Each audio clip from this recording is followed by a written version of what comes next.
Olá, alunos. Vamos dar prosseguimento à nossa disciplina de mecânica, abordando agora o capítulo que fala sobre caldeiras e vasos de pressão. As caldeiras e vasos de pressão são equipamentos muito importantes na área industrial. Agora, são equipamentos que não sejam tratados de forma adequada, vão se transformar em gravíssimos acidentes. E isso é que temos a compreensão de como funciona, o que seja uma caldeira, o que seja um vaso de pressão, para poder prevenir os riscos que esse equipamento, oferece para os trabalhadores e quem esteja no entorno. As caldeiras são equipamentos destinados a produzir vapor e acumular os mesmos. É uma forma de energia mais barata. E são utilizadas em refinarias, cervejarias, hotéis, etc. O vapor que é gerado pelo equipamento é confinado e este fica sob pressão. E o técnico de segurança tem que se prevenir quanto ao escape desse vapor, por qualquer descuido do material, de instrumentos, de qualquer falha na construção, no projeto, na operação da caldeira, pode ser fatal. As caldeiras, elas são classificadas de acordo com 4 características, que são classe de pressão, grau de automação, tipo de energia empregada para o funcionamento da mesma e o tipo de troca térmica. Em relação às categorias, nós temos as categorias, seguindo a NR13, A, B e C. As caldeiras da categoria A são caldeiras cuja pressão de operação, quando a gente fala pressão de operação, é a pressão reinante enquanto a caldeira estiver em funcionamento. Ela tem que ser superior a 1960 kPa.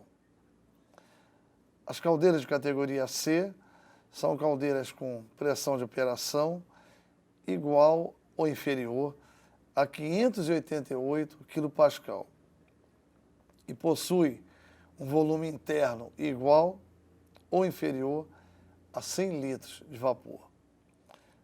E, por último, as caldeiras da categoria B. São caldeiras, segundo a norma, que não se enquadram nas duas anteriores. O Pascal é unidade de pressão. Pressão é força sobre unidade de área. Então, por exemplo, atualmente, no sistema internacional, que é usado no mundo inteiro, a unidade de força é Newton, a unidade de área é metro elevado ao quadrado. Então, Pascal é Newton por metro ao quadrado. Como é um valor muito pequeno, nós podemos multiplicar por 1000, que é quilo, podemos multiplicar por 1 milhão, que é mega, e podemos multiplicar por 1 bilhão, que é giga. Então, a gente pode ter quilo, giga ou megapascal. É como se estivéssemos a fazer uma analogia com as lâmpadas.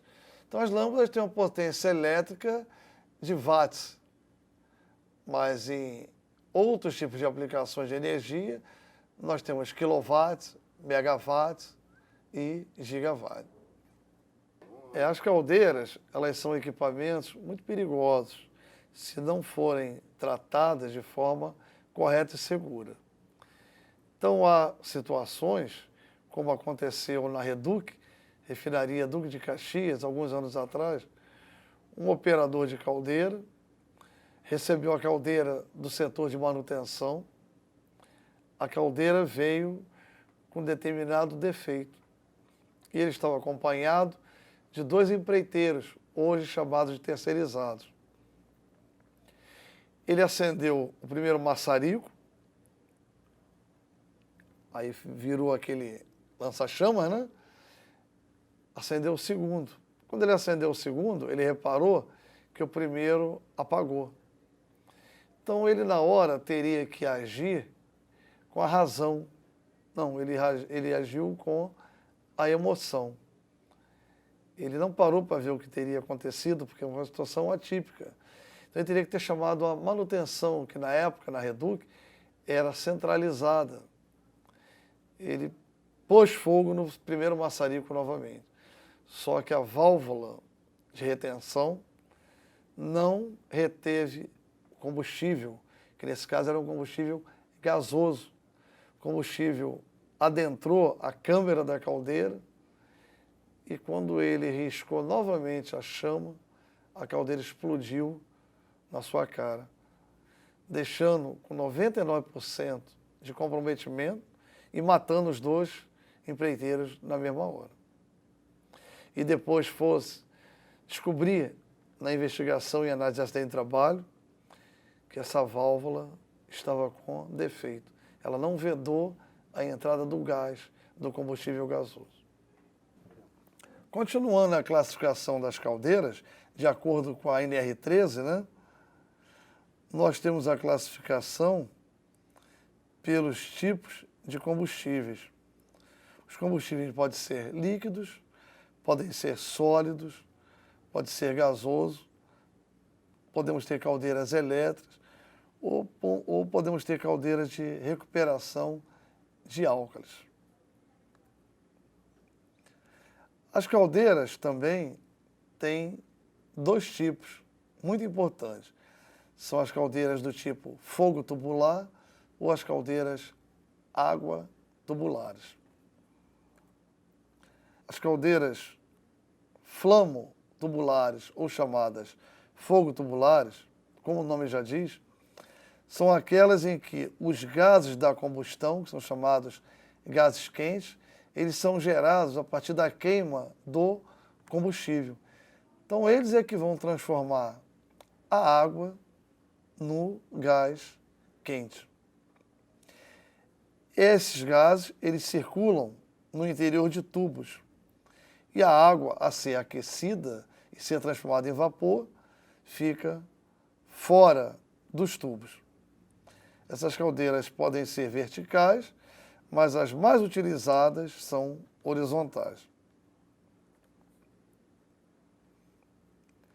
Essas caldeiras chamadas flamotubulares ou fogo-tubulares, elas são caldeiras para operação e possuem operações limitadas. Então essas caldeiras, elas são limitadas em função do vapor serem saturado. O que significa um vapor saturado? São vapores que possuem vapor, mas uma concentração de gotículas de água. Então são caldeiras que se prestam apenas ao aquecimento de água. Já as caldeiras aquatubulares é o inverso, a construção é diferente. A água passa por dentro desses tubos e os gases quentes ficam por fora. Então, com isso, eu tenho maior aproveitamento, maior rendimento dos gases quentes. São caldeiras que se prestam para movimentação de máquinas, pois trabalham com vapores superaquecidos.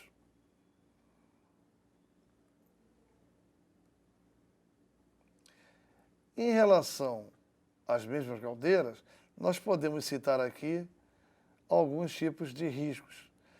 Temos riscos de explosões,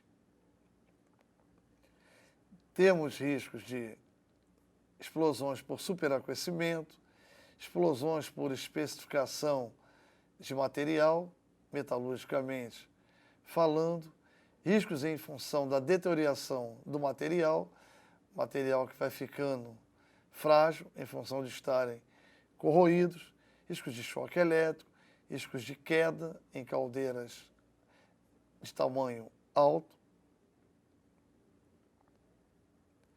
Temos ainda os choques térmicos e temos ainda as corrosões internas devido ao não tratamento da água e corrosão externa devido também à chapa, ao ambiente em que a caldeira vai trabalhar. Temos a possibilidade também de incêndios, alguns tipos de intoxicações pelos gases, vapores que são gerados pelo trabalho da caldeira e também algumas medidas de controle, dentre uma das principais, monitoramento do principal instrumento, que é o manômetro principal. Nele, o operador fica realizando uma inspeção contínua para que, ao mínimo sinal da pressão máxima de trabalho admissível ser ultrapassada, uma válvula de segurança entre em funcionamento para que drene um excesso de vapor e aí não venhamos ter a explosão. Não podemos deixar também de lembrar que podemos ter queimaduras, as radiações não ionizantes, como infravermelhas, né? Problema de quedas, se estivermos trabalhando em alturas, ocasionando ferimentos. Podemos ter asfixia, que é a inalação de gases, de vapores, o ruído também, que é muito prejudicial ao operador. Alunos, agora nós vamos exibir um vídeo que foi gerado pela Fundacentro,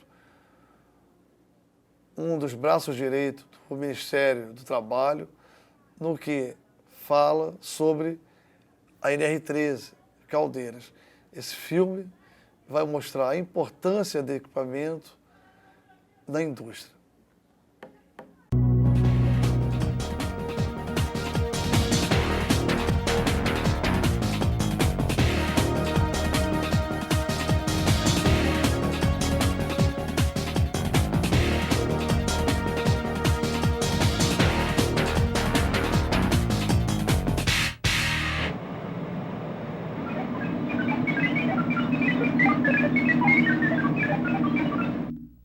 Um equipamento de grande importância, utilizado nos mais variados ramos de atividades. Usinas de açúcar e álcool, fabricação de papel e celulose, frigoríficos, indústrias têxteis, petroquímicas, destilarias de petróleo, centrais termoelétricas, fábricas de cervejas e refrigerantes, hotéis e hospitais. Hoje, você vai conhecer os riscos e cuidados que envolvem os trabalhadores que operam caldeiras.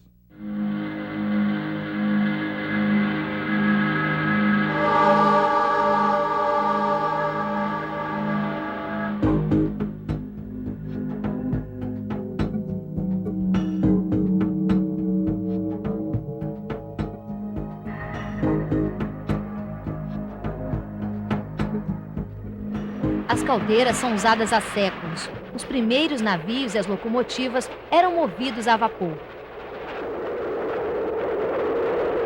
Algumas, como a de recuperação de álcalis, utilizadas na indústria de papel e celulose, chegam a atingir 30 metros de altura e produzem, sob pressões elevadas, centenas de toneladas de vapor por hora.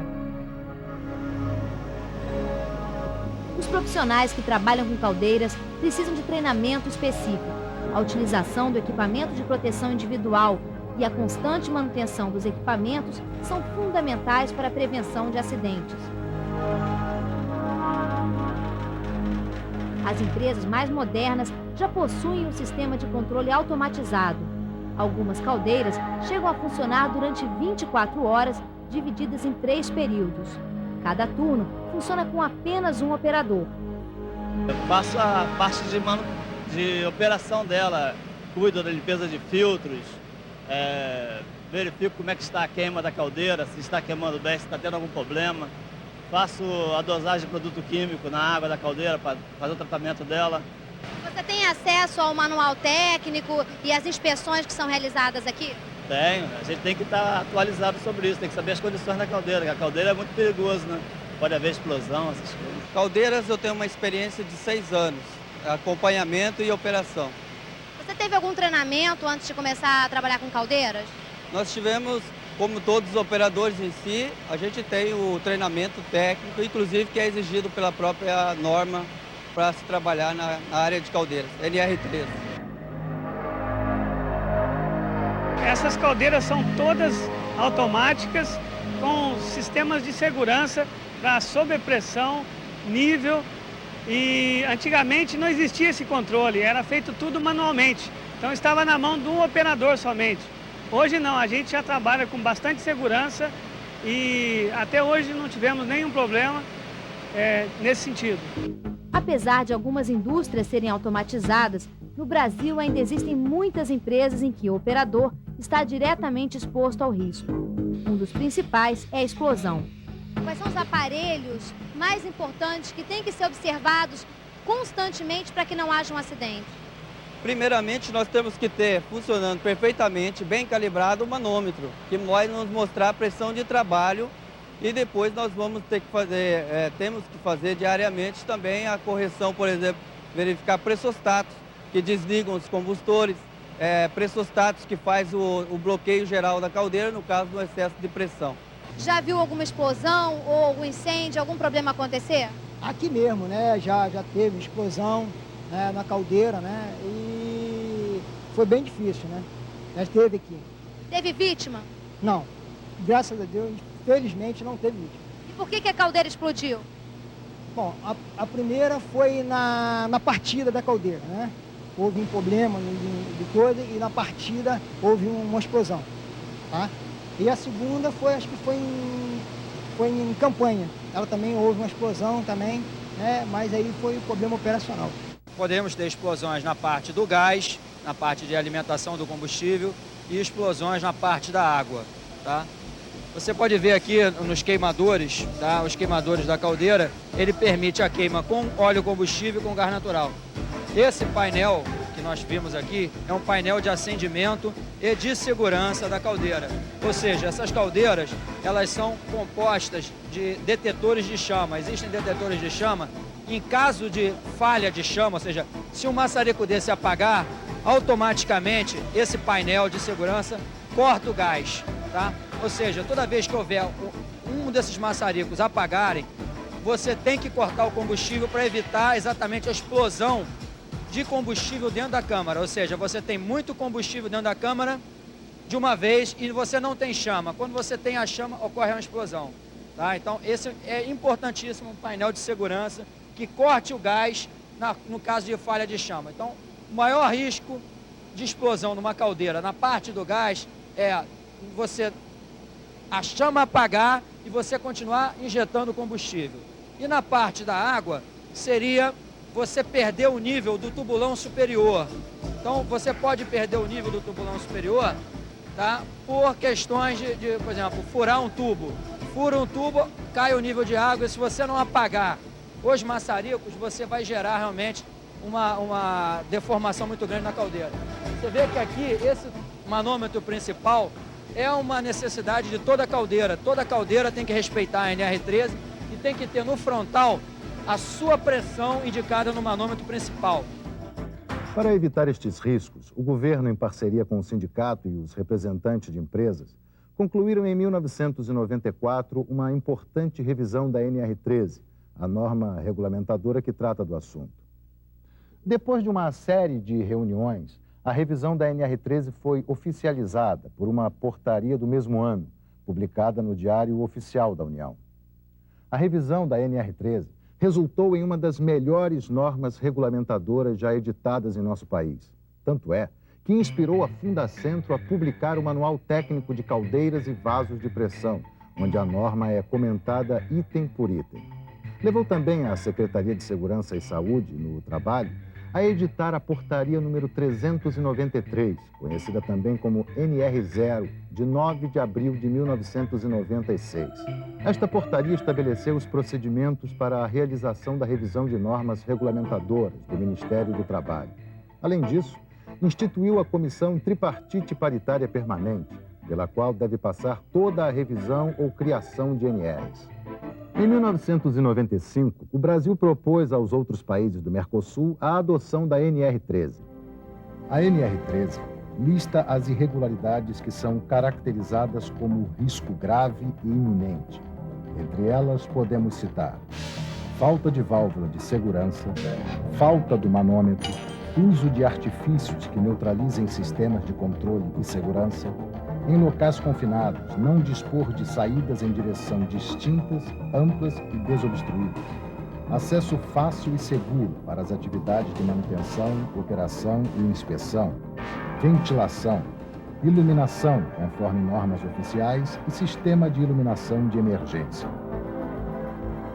Conseguimos deixar escrito, deixar consolidado nessa norma diversos aspectos que dizem respeito aos trabalhadores e que é uma tarefa nossa estar o tempo inteiro na fábrica buscando melhores condições de saúde, segurança e meio ambiente. Não só para nós, como para a própria sociedade, para a comunidade como um todo.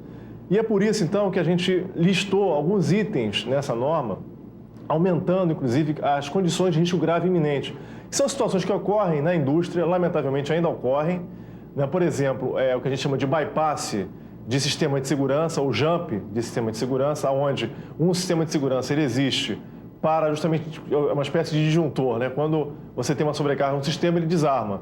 Muitas vezes isso acontece onde as empresas bypassam, jumpeiam esse sistema e você fica desprotegido, né? Então é um perigo muito grave, iminente, isso está registrado na norma e fazer cumprir essa norma é tarefa nossa. E é importante deixar claro que situações de risco grave e iminente como essas, quando identificadas pela fiscalização do Ministério do Trabalho, determinam a interdição do equipamento, o que pode resultar na paralisação de uma fábrica ou de uma unidade inteira. A NR13 atual, ela incorpora aspectos de projeto dos equipamentos, aspectos de instalação, como posicionar os equipamentos nas plantas, né? Aspectos relativos à operação, né? Quem vai operar a caldeira, o vaso de pressão, qual é o grau de instrução, qual o treinamento que tem que ter, né? Ela incorpora aspectos de manutenção, se você vai fazer um reparo, né? Como é que você vai fazer esse reparo para ele ficar bem feito e não acabar prejudicando a segurança concebida no projeto? E também, é lógico, incorpora aspectos relativos à inspeção, a retirada do equipamento de operação para fazer a inspeção de equipamentos. Então, esse foi um ponto que a NR13 evoluiu bastante. As mudanças foram justamente nos 3 segmentos, né? O segmento governamental. Houve uma tremenda desburocratização. Então, muita coisa que era exigido em termos de carimbo, em termos de papéis, isso foi bastante saneado.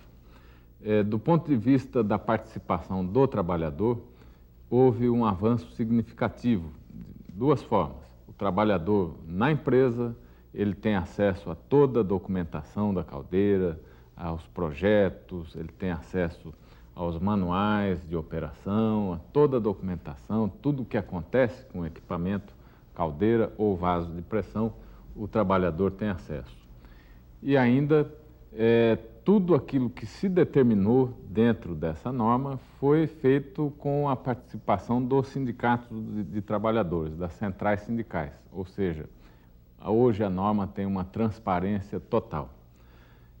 Sob o ponto de vista das empresas, essa norma também teve um avanço significativo porque ela se desenvolveu de uma forma muito mais técnica.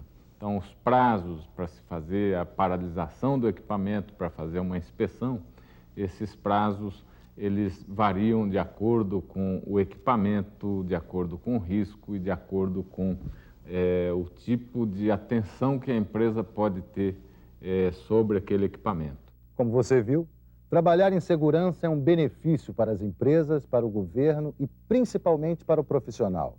Portanto, não deixe de atuar dentro das normas, nem de exigir que elas sejam cumpridas.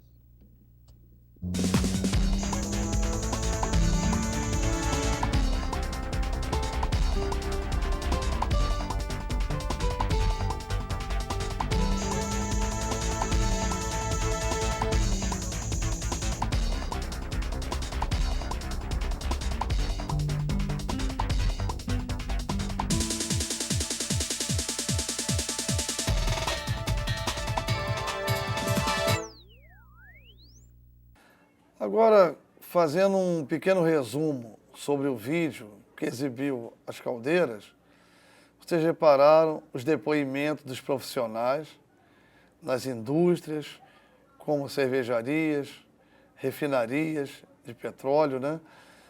Onde as caldeiras são equipamentos de vital importância, todas elas úteis à sociedade, e também não esquecendo os principais itens de uma caldeira: a válvula de segurança, o manômetro principal, porque o não acompanhamento, o monitoramento desses itens pode fazer com que aconteça um acidente muito grave, que é a explosão.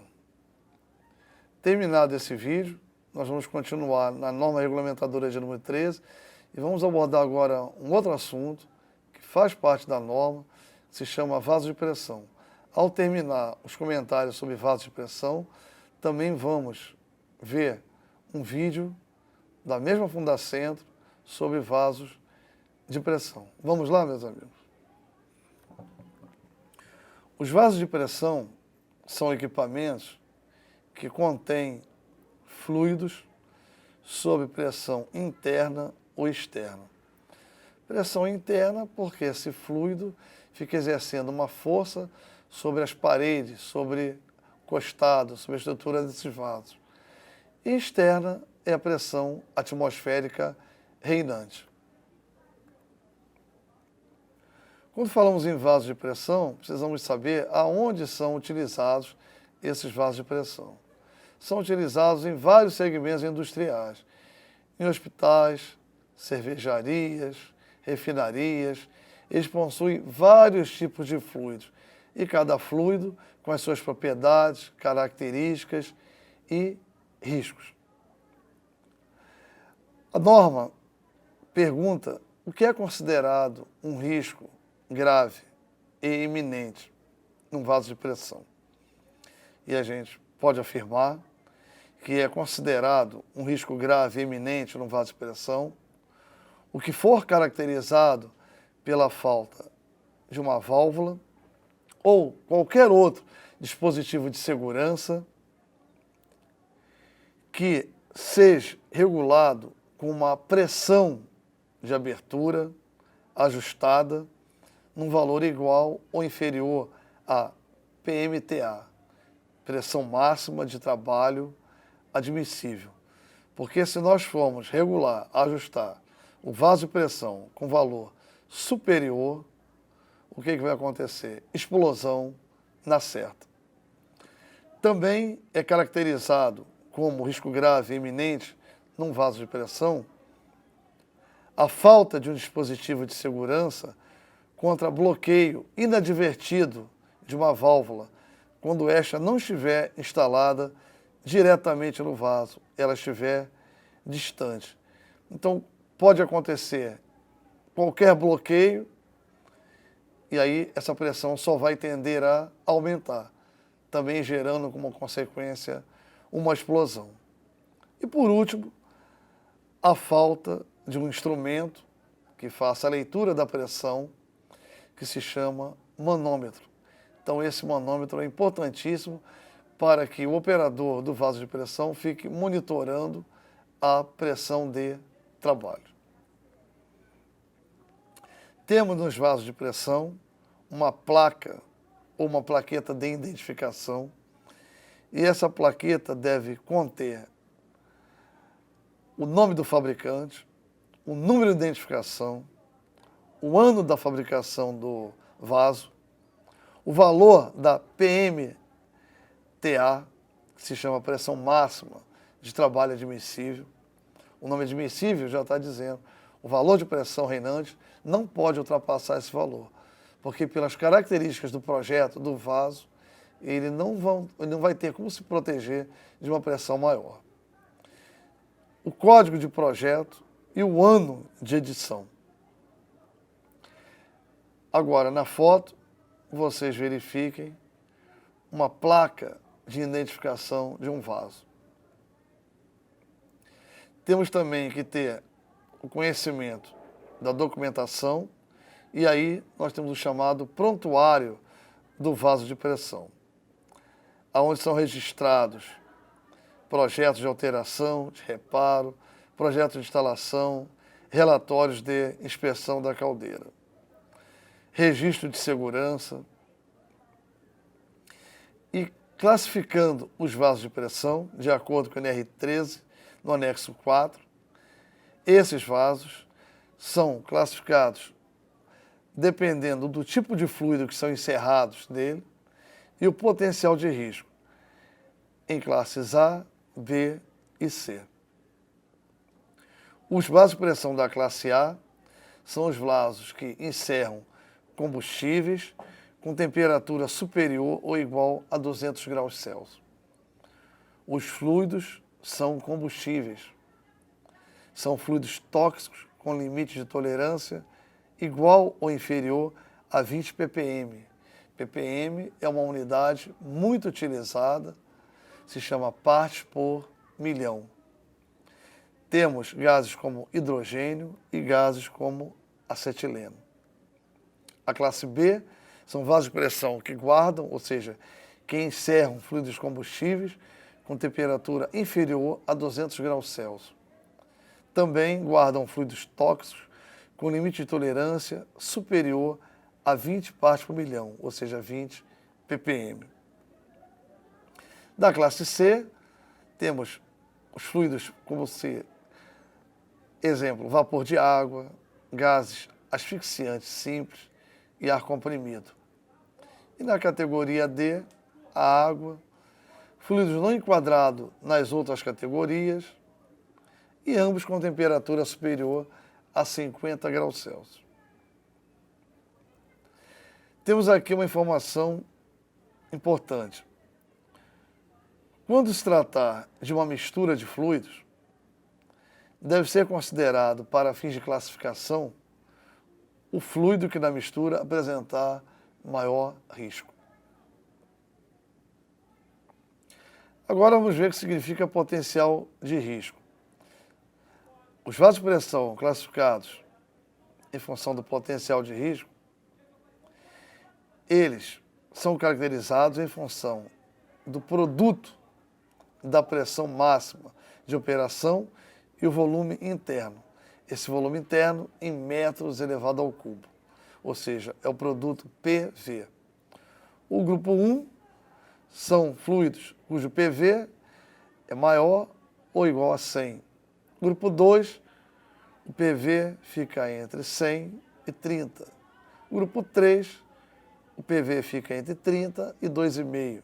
No grupo 4, o PV fica entre 2,5 e 1.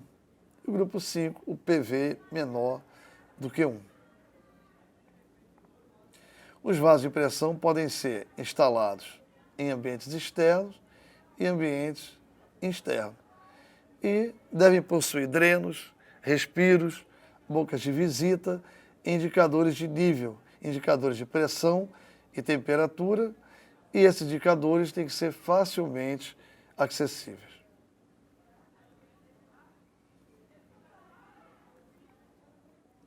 Os riscos são riscos bem semelhantes aos riscos originados por uma caldeira. Nós temos as temperaturas elevadas, temos a pressão alta, os riscos de explosão e outros tipos de riscos menos importantes. Agora, vocês fiquem atentos ao filme da Fundacentro, que vai discernir melhor sobre o assunto.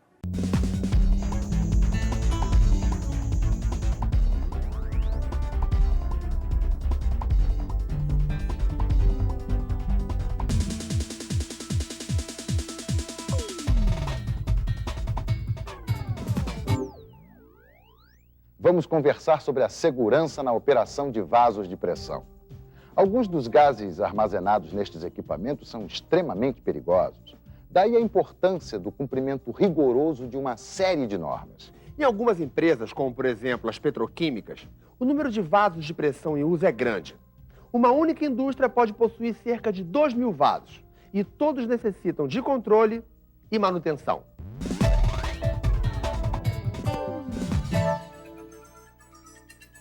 Vasos de pressão são reservatórios cilíndricos construídos em aço destinados a armazenar fluidos sob pressão. Estes equipamentos geralmente funcionam a temperatura ambiente. Podem ter grande volume e baixa pressão ou, pelo contrário, serem pequenos sob alta pressão.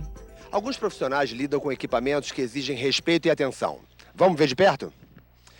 Qual o seu nome, companheiro? Michel. Michel, qual a sua função aqui na indústria? Eu sou técnico de operação. Você conhece os vasos de pressão aqui da indústria? Sim, conheço eles. Eles nos foram apresentados através do curso de formação de operadores e também depois de estágio supervisionado na própria área. Eles servem para quê, Michel? Eles servem para armazenar fluidos sob pressão, ou externa ou interna. Michel, quais são os riscos referentes a esses vasos? Cada vaso possui seu risco próprio estabelecido, segundo a NR13. E o risco varia de 1, maior risco, categoria 5, menor. E como evitar esses acidentes, evitar esses riscos? Eles são evitados através do procedimento correto, atualização dos procedimentos, trabalhar dentro das condições de projeto e sempre estar revisando os procedimentos operacionais. Que tipo de treinamento o profissional tem que ter para trabalhar com esses vasos de pressão? Além da formação do curso de operador inicialmente, fornecido pela própria empresa, também tem que ter o curso de atualização da NR13, que foi a partir de 1995. E não é só em grandes indústrias e fábricas que os vasos de pressão são fundamentais.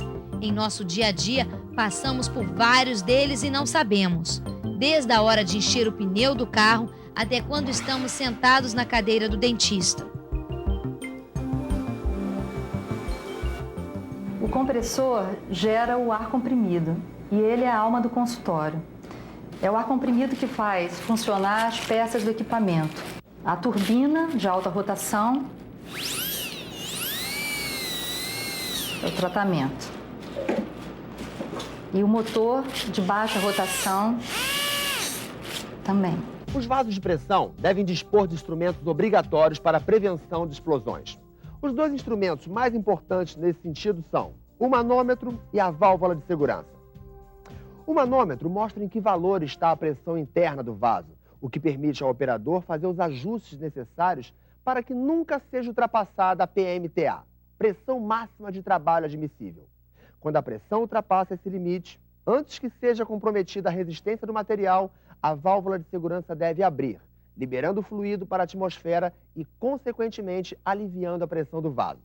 Agora vamos saber os efeitos em casos de acidentes de algumas das substâncias normalmente armazenadas nos vasos.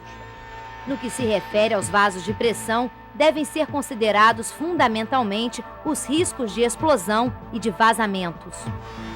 Tudo depende da sua fabricação, instalação, operação, manutenção e inspeção, pois os efeitos das substâncias armazenadas são perigosos. Vazamentos de amônia geram problemas respiratórios e podem levar à morte. Mais severo do que a amônia é o H2S, gás sulfídrico, letal quando inalado, mesmo em baixas concentrações. Vazamentos de ar comprimido podem não ser perigosos, mas a explosão de um reservatório de ar comprimido pode causar tragédias. O hidrogênio é altamente inflamável, por isso vazamentos desse gás podem não causar a intoxicação, mas sim explosões severas. A pressão e o volume são grandezas de grande importância, pois determinam a amplitude dos danos que incluem explosão, contaminação e queimaduras. No Brasil, a principal norma a ser seguida para garantir a segurança dos vasos de pressão é a NR13, norma regulamentadora do Ministério do Trabalho que trata de caldeiras e vasos de pressão. A NR13 lista as irregularidades que são caracterizadas como risco grave e iminente. Entre elas podemos citar falta de válvula de segurança, falta de instrumento que indique a pressão de operação, ou seja, falta do manômetro, uso de artifícios que neutralizem sistemas de controle e segurança, em locais confinados, não dispor de saídas em direção distintas, amplas e desobstruídas, falta de seguro para as atividades de manutenção, operação e inspeção, ventilação, iluminação, conforme normas oficiais e sistemas de iluminação de emergência. E é importante deixar claro que situações de risco grave e iminente como essas, quando identificadas pela fiscalização do Ministério do Trabalho, determinam a interdição do equipamento, o que pode resultar na paralisação de uma fábrica ou unidade inteira. o acidente com vaso de pressão não é muito corriqueiro. São acidentes que raramente acontecem. O problema é que, quando eles acontecem, eles são bastante catastróficos. A segurança deles depende, primeiro, do fabricante, que começa na fabricação. Depois, passa pela instalação desse equipamento no local onde ele vai funcionar. Depois, os cuidados de operação, a instrumentação adequada, válvulas de segurança, manômetro para indicar a pressão do equipamento. E depois, manutenção. A manutenção é importante que seja feita por trabalhador competente da área de mecânica de manutenção, etc. E ainda, periodicamente, passa por inspeção feita por engenheiro. Então, a caldeira, o vaso de pressão tem que ser desligado, tem que ser aberto, e o engenheiro vai fazer a inspeção tanto da parte exterior como da parte interna do equipamento para saber se ele ainda está em condições de operar e por quanto tempo. Conseguimos deixar escrito, deixar consolidado nessa norma diversos aspectos que dizem respeito aos trabalhadores e que é uma tarefa nossa estar o tempo inteiro na fábrica buscando melhores condições de saúde, segurança e meio ambiente. Não só para nós, como para a própria sociedade, para a comunidade como um todo. E é por isso, então, que a gente listou alguns itens nessa norma, aumentando, inclusive, as condições de risco grave e iminente. Interessante também notar que existe agora uma classificação desses vasos. Porque antigamente era todo mundo tratado igual, seja um vaso com ar comprimido, com uma pressão baixa, ou um vaso com um gás extremamente letal, um H2S, por exemplo, um ar sulfídrico, ou um gás com uma pressão elevada, hidrogênio a pressão elevada. Os três casos são tratados de forma igual. Hoje não. A partir de 94 com a norma, 95 com a norma, existe uma diferenciação de que a gente chama de criticidade, ou seja, tem vasos que são mais críticos do que outros e, portanto, tem que ser mais observados, tem que ser feitas inspeções com menor espaço de tempo. As inspeções são mais apuradas do que as outras inspeções. E eu diria que o item que mais contribuiu para diferenciar a NR13 dos outros regulamentos existentes em outros países foi a grande consulta que nós fizemos ao público. A NR13 atual, ela incorpora aspectos de projeto dos equipamentos, aspectos de instalação, como posicionar os equipamentos nas plantas, né? Aspectos relativos à operação, né? Quem vai operar a caldeira, o vaso de pressão, qual é o grau de instrução, qual o treinamento que tem que ter. Né? Ela incorpora aspectos de manutenção, se você vai fazer um reparo, né? Como é que você vai fazer esse reparo para ele ficar bem feito e não acabar prejudicando a segurança concebida no projeto. E também, é lógico, incorpora aspectos relativos à inspeção, à retirada do equipamento de operação para fazer a inspeção de equipamentos. Então, esse foi um ponto que a NR13 evoluiu bastante. Todas as pessoas que lidam com vasos de pressão devem considerar seus riscos e ter cuidados redobrados. Assim, a segurança e a saúde dos trabalhadores poderão ser garantidas.